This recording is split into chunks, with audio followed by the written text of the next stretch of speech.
What you want, when you want it, where you want it. This is The Mesh.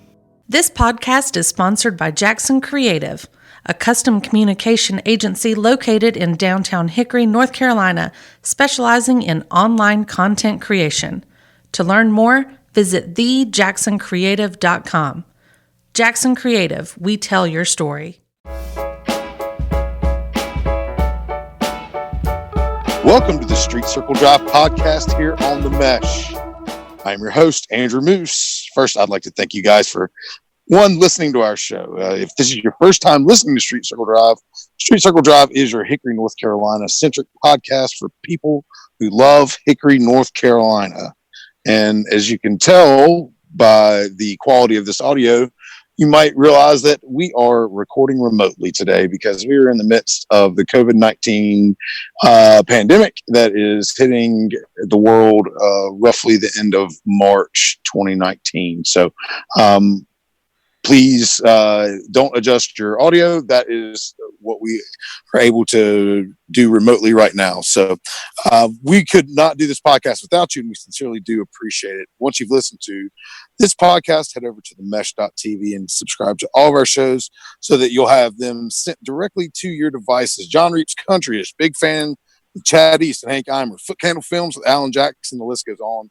On Entrepreneur Exchange with Jeff Newville and Gary Muller.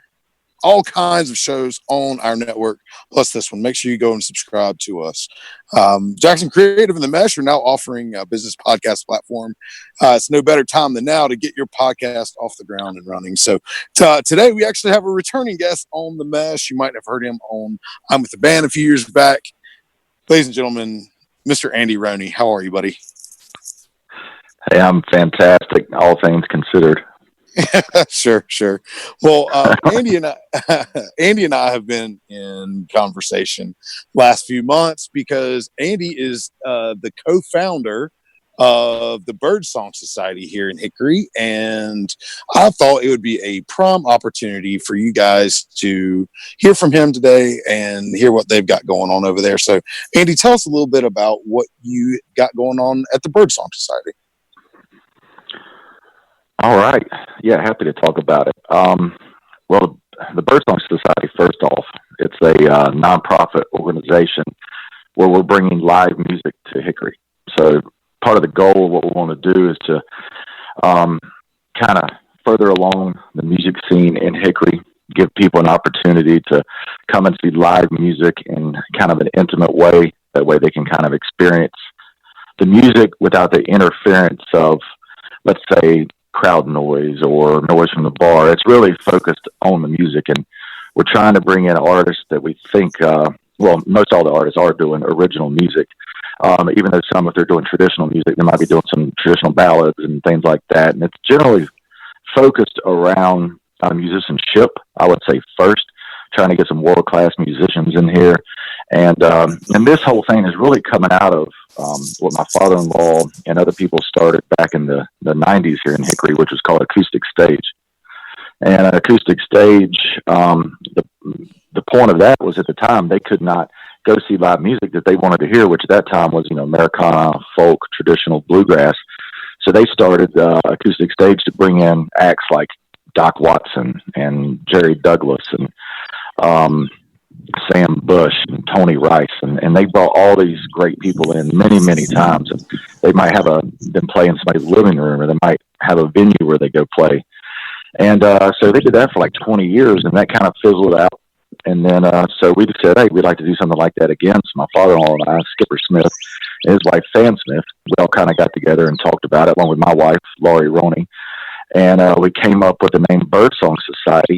And came up with the idea to do this again, and we pitched it to people and had a free show with this band called Hawktail. They came in and just absolutely blew everybody away. We raised a bunch of money that night, and enough to where we can have a little bit of a nest egg there to sit on, so we can bring in more acts. And so far, we've had one other show, which was Bandits on the Run, a Brooklyn-based band, and it came in. It was another huge success. And Andrew, you helped me out with the sound of that one, along with Bobby Grace, and it was a fantastic night. Thank you for that, man. So, man, you're welcome. That's kind of where we're at. Yeah, for sure. And Bobby and I really enjoyed that experience. The Bandits on the Run were just, those guys are just really good. And, believe it or not, they were actually on the Mesh, I believe like 2 years ago with I'm with the band. You can go and check them out. I'll make Cool. sure all the links are there for the podcast. So you guys can go and check out all those. But yeah, that band is tremendous. Like I'm right there with Skipper, like I'm usually about the players, I want to see music. Yeah. I want to see music happen. Not to say these guys weren't players, but man, dang, their 3-part harmonies are out of this world. They know how to do that.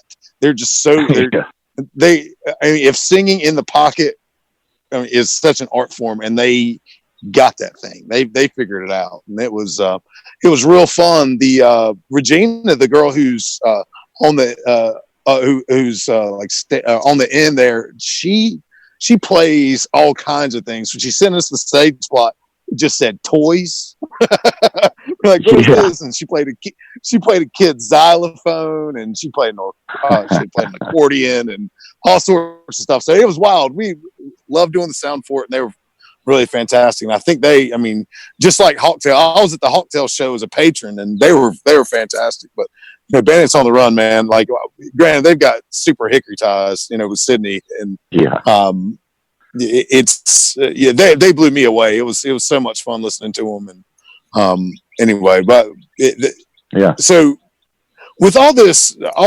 craziness, I know that you probably don't have any events to share because everything's up in the air.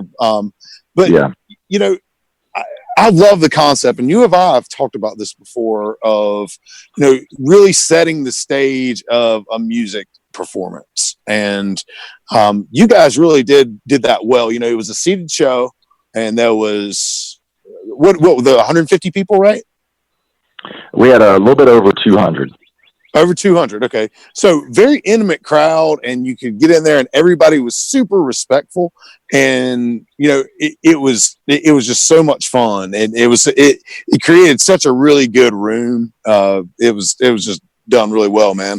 I'm looking forward to seeing, I'm looking forward to seeing a lot more come out of that, because Hickory needs that. Hickory needs great music coming through, because, like we see, every day that, music is the lifeblood of communities, man. Like, people love listening to live music, and and you guys are definitely doing being the vehicle for that. Man, I appreciate it. And part of that vehicle is, just to add on to that, is like what John Duke was doing for us over there at the main cellar, which is part of Market Main, downstairs at the main city cellar. He's essentially given us a space that we can use for the music, and it works perfectly for that between 100 and 200 crowd. And we've got the flexibility to go anywhere we want to be. We're essentially a music production company, where we can put up the money, and we can get the bands in, and then we can have another venue. We can partner with people. We can raise money being a nonprofit. So one of the things we're talking about doing is maybe doing a scholarship for young musicians, when they're trying to go to music school, or whether they want to go to Hickory Music Factory. So we've been approached by Hickory Music Factory, been approached by the Art Museum, been approached by different people, because I guess they see we're a professional outfit, and we take this seriously. But at the same time, it's loose enough to where the point of it's have fun. You know what I mean? And it's supposed to be like a community. So we're trying to create a community. And actually our slogan, or whatever you want to call it, tagline is share live music together. And that's what we're trying to share. We want to do it in person, all about the music, and we want to do it together. So and we need support from people. You were asking about things coming up in the future. Well, I've got one guy who runs a label out of Texas that he's got bands over there he's sending to me. So I'm putting together a co-bill right now for September. What looks like it's going to be Patrick Sweeney opening up for the Greyhounds. Now, this is a huge departure from what we just did. This is more rock and roll, no seats. And I talked to a couple friends, and so I've got some friends that are going to put up a little bit of money, like 4 or 5 of us, just to get the base going, so that we can charge $10 or $15 a ticket, so we can get a lot of people in there and pack it out. And so that's one of the things we got going, because I want to be flexible enough where we can do that. And then again, that might not even go under Birdsong. That might be under something else. Right. Because Skipper and my mother-in-law, they got a pretty specific thing with the patrons that have given money, kind of what they want to see, which is generally more along the lines of the Americana traditional music. but they're still writing original music in that genre. So one of the other people we have is Liam Bailey. He's supposed to be playing in June when his album releases, and that's going to be an exciting show because he is a Nashville guy, but he's now living in Hickory, and he's been here, and we're lucky to have him. He's writing all original music, but it's in traditional form of Irish Celtic, and he's playing a banjo, but the guy can play violin. He can sing like Paul McCartney. He's got like stage presence like a late night talk show host. So I mean, it's going to be like that. That one's going to be super, super stellar. And those are really about the only two we have on now. We've got offers out to about 3 people, but I can't really say anything about those yet because nobody knows when they're going to get back to work. Yeah, that's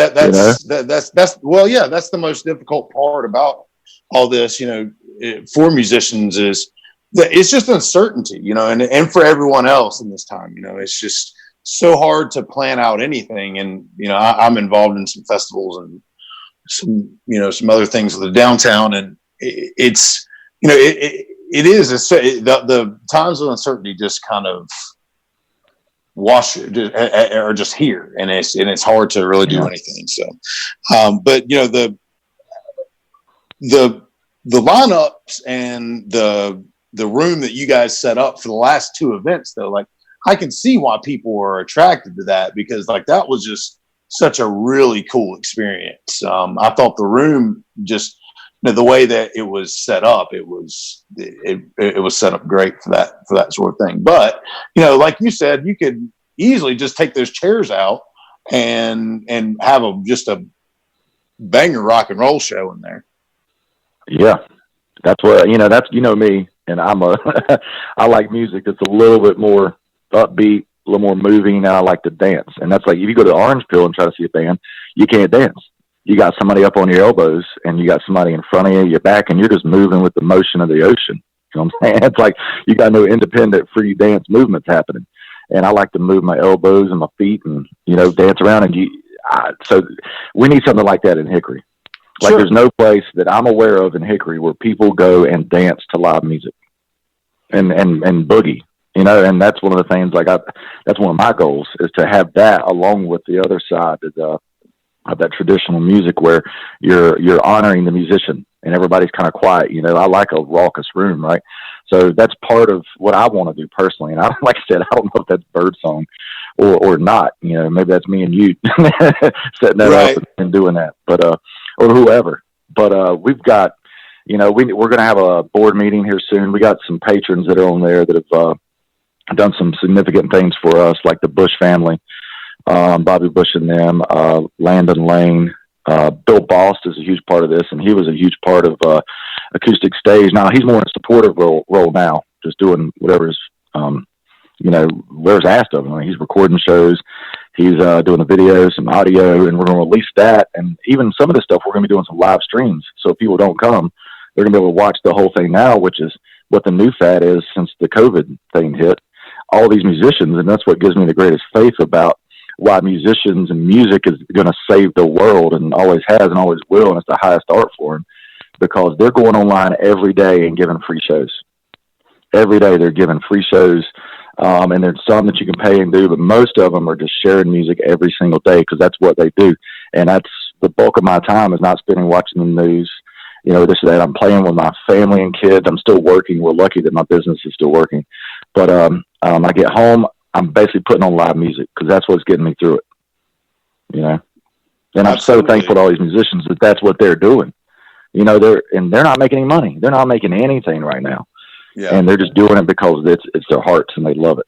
And so that's what is giving me the most faith right now. So don't watch the news, man. Go listen to live music on the internet. Yeah, we're spoiled rotten during this time, because there are a lot of folks out there that have had gigs canceled and are putting their stuff out there and putting out virtual tip jars and trying to get by that way. Yeah. So if you're listening out there and you're listening to those folks, make sure you hit up their tip jar on Venmo or PayPal or whatever they've got set up, because most of them do.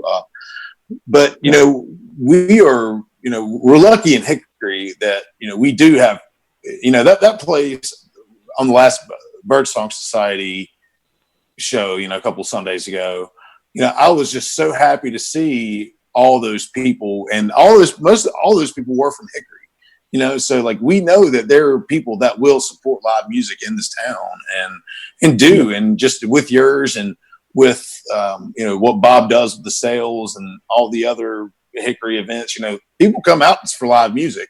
And what we've also noticed is, Hickory definitely loves having things to do, and having it be a big thing, and that when you have big things, people come, and not so much with live local music. That's a different conversation, but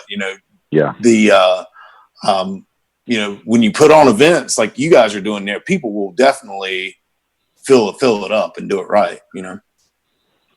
Yeah, for sure. We've got a good thing going here that's it feels like to me like just the beginning of it, and so far everything's going right. I mean, we had we could have sold 300 or 400 tickets on this, but our goal is not to make a ton, make a bunch of money. It's not to make any money at all. It's to break even and give people that experience where it feels like it's just you and the musician in the room. Like there's no interference, there's nothing in the way, and you get to just completely absorb it all. And then what that happens with the musician, they have a new connection with the audience that they don't usually get to have, because they feel the respect.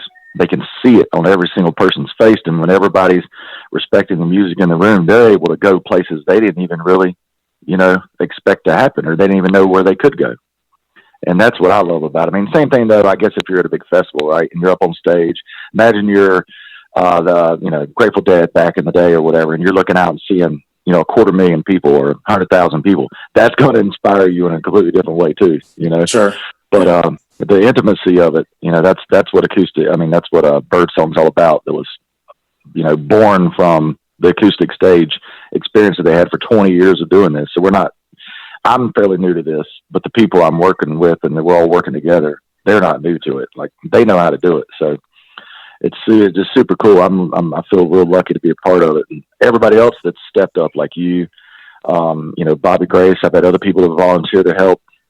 They all understand that, like, we're in this together. It's like, hey, what can I do? I have some people say, hey, what can I do? And I'm like, well, what you can do is tell me who you want to see in Hickory. Like, who do you want to have come to Hickory? And then tell me, and we're going to get together in groups. We're going to consult. And if they fit the budget, we're going to go get them. We get enough people that want it, we're going to go make it happen. And I thought at first it would be maybe difficult reaching out to the booking agents or the band directly, but we've done both. We've sometimes gone out to the agents, sometimes gone to the band, and then both times, or anytime we've done it, we've got like a great response. And I'm like, wow, okay, they're eager for this, and we pay well. I mean, it's not like it's trying to dwindle them down to $500 to come and play, or $250 or whatever. We're trying to pay them what they deserve, if not a little bit more. Right. So, yeah, I think that's important too, because whenever the bands feel appreciated, they're going to try to put on a better show. I mean, that's just human nature. Like, you kind of get what you pay for sometimes. And, what I'm really interested in hearing from you is, what is the community response? What do people in Hickory, what are they gravitating to? Are they gravitating more towards that, that Americana thing, or is it, depend on age group? Does it depend on gender? Like, what feedback have you gotten in your plight? Yeah. Well, as far as like the first show that was Hawktail, those were musicians that were in their, I would say, early 30s. They're, just almost savants, at what they do. And the majority of the audience that were there, I would say, was over 40, over 50 years old, probably the bulk of people in their 50s and 60s. Everybody that was there had a great response to it. But I would definitely say that was, more toward a mature audience than a younger audience. So Bandits on the Rung, their music is geared to a little bit younger of an audience, but the same people that were at Hawktail that are in that more mature audience loved it just as much as the young folks. What I'm hearing that they're wanting, everybody wants to have like a Sam Bush. They want to have Dells.com, but that's $10,000. Sure. So that's tough.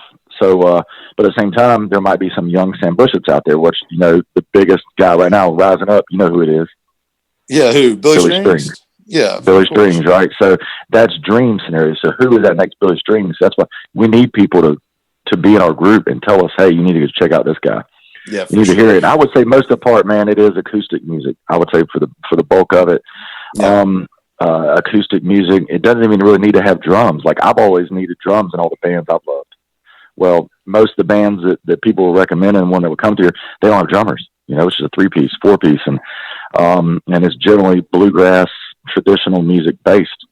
And people like classical a lot.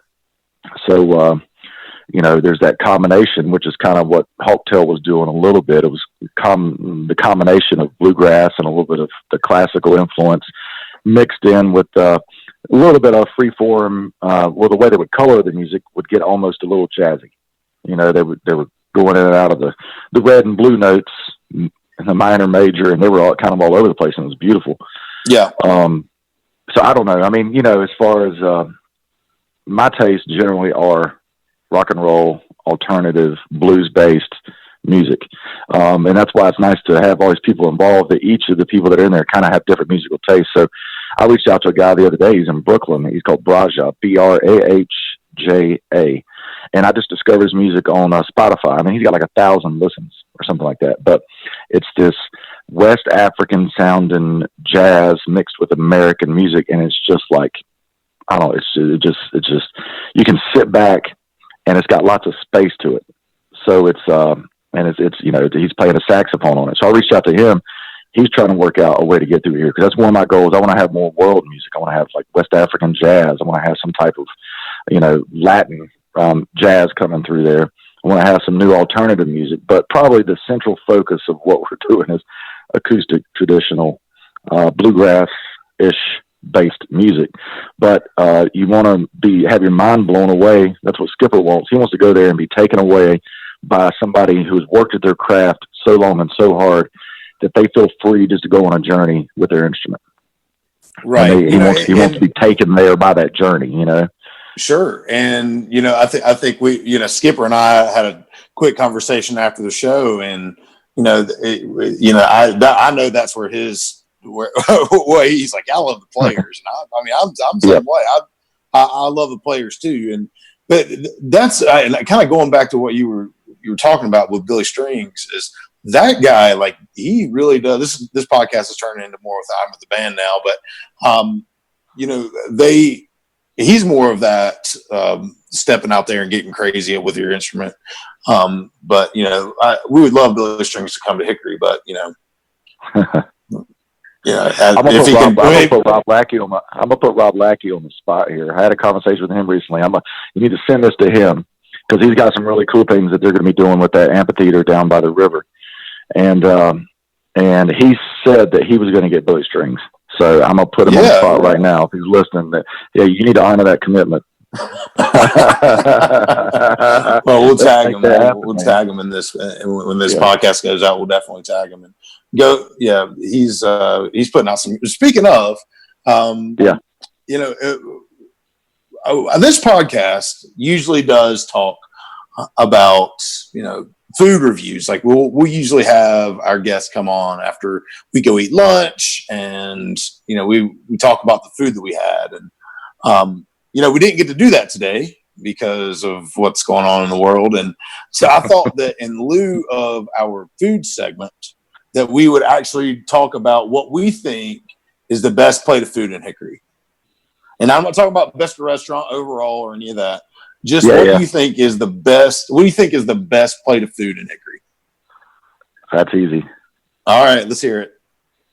There's only one choice that I got: Pollo Guerrero at El Paso. Okay, tell us about it. It's chicken. It's breasted. It's like a chicken breast that's been flattened with queso on top and chorizo, and then it's got like smoked or grilled jalapenos on the side that you slice up, with the rice and beans on the plate and the fresh lettuce and the pico. And there's just something about that combination of the chicken, cheese, chorizo, lettuce, tomato, pico, little salsa verde, even mixed together. It's unbelievable. Man, I tell you, man, speaking of Rob Lackey, I I'm a pretty big fan of that chicken waffles over there at Cafe Rule. Oh yeah, it's so good. And it's 1 and 2 probably behind the Trout at the Vintage House. It's real good. Ooh. And then I don't know, but okay, there's 3, and it's the it's the chicken pie at Boca. Yeah, dude, that's all. Hey, you just reminded me of one. At the Vintage House, they got this duck pasta. Oh yeah, it is unbelievable. It's got the same kind of gravy, as you call it, really a sauce, but it's like a French gravy that they put with the escargot. The escargot at Vintage House is probably my favorite bite in all of Hickory. It's up there with like what I got in Paris, except for it's not like butter, parsley and garlic mixed. It's got more of a traditional, like almost like a mushroom gravy that the escargot sitting in. But anyway, they put that on that duck pasta dish. It is unbelievable. Unbelievable. I forgot about that. Yeah, there's so many really good spots to eat in this town. We try to highlight one good one every week, and I just thought that it'd be awesome to talk about today. There are just some bang up dishes that come out of Hickory, and just the fast casual dining. Like, you can't really kick out of bed the buffalo chicken wrap at Backstreets, stuff like that. Dude, the Buffalo Bill at the tap room. The tap room has the best fryer in all of Hickory. The way they fry their chicken. I don't know how they do it, whether it's crispy. It's got like that tangy hot sauce on it. Oh my God. It's wonderful. What else is there? I mean, there's some others that are like, Hatch. Can't get wrong with Hatch. Good local place. Oh, for sure. Yeah. We reviewed Hatch not too long ago, and it was that. I like the veggie mabi there. That thing is off the charts. So that place, Bubbles or whatever it's called, that's out near the mall. They got the kimchi fries. You ever had the kimchi fries out there? Yeah, those are great too. That used to be House of Nom Nom, correct? Yep, House of Nom Nom. Yeah, I went out there when it was that, and I'd get that in the banh mi. And then, I think the best egg roll is there at that place. What's it called? Good For You. Oh yeah, they got the best fried egg roll, and like it's up there with 477 in Newton. Right. But I would hate to be remiss without bringing this up as well. On the last StreetCircleDrive podcast, Andy, I don't know if you listened to it or not, but we had Aaron Bessie, who was assistant athletic director at LR, and we went to JD's Smokehouse in Valdez. Oh yeah. Have you ever been there? Oh yeah, I have. Okay, so JD's Smokehouse just got rated by one of those barbecue magazines as the best barbecue restaurant in the state of North Carolina over Lexington Barbecue. All right, good for them.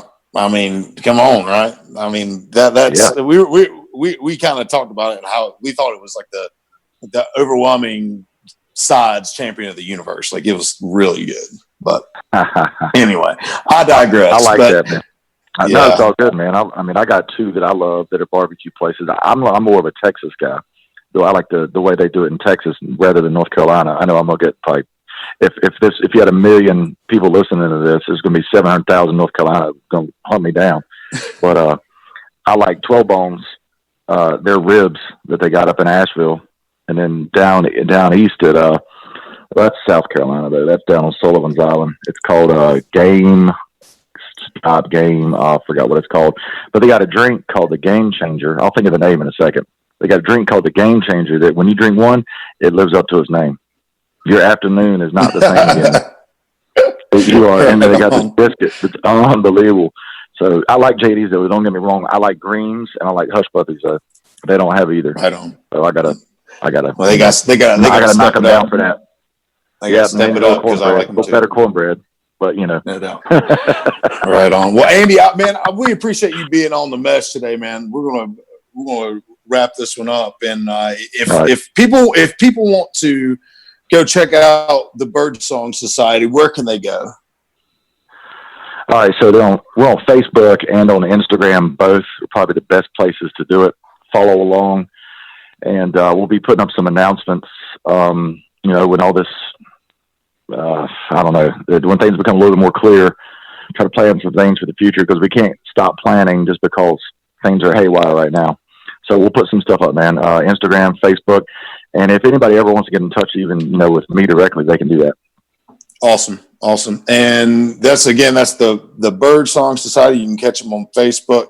And, as far as our events portion of this podcast goes, guys, everything's kind of up in the air right now, but I can tell you that downtown, as of today, Thursday, March 26th at 2:35 p.m., all the events are going on schedule. The City Walk Summer Celebration is happening June 6th. Oktoberfest is going on the second weekend of October. Hickory Hops has got moved to September. So we're looking ahead at downtown events too. So keep your chin up, Hickory. Andy, thanks for being on. This has been Street Circle Drive here on The Mesh. Be sure to check out the rest of our shows on www.themesh.tv.